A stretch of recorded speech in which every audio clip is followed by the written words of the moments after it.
जया नामडे नाम ध्याये मजाची विकल्पे उठे ताक ध्यानार्कचीची मनोनी अति आदरे नाम घ्यावे मुखे बोलता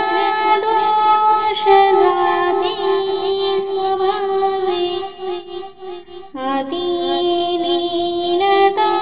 सर्वभावे स्वभावे जना सज्जना लागी संतोष भावे देहे कारणी सर्वदावीत जावे सगुणी अति आदरेसी भजावे हरि कीर्तने प्रीति रामी धरावी देहे बुद्धि निरूपणी विसरावी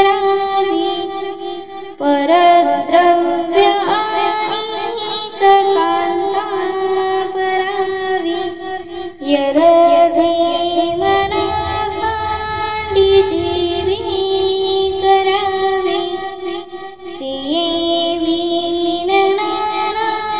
परिभोली जेते परिचित्त दुच्चित्त ते लाजवीते मना कल्पना दीट सैराट धावे तया मानवादेव कैसे निपावे विवेकी क्रिया फुली पालटावी अति आदरे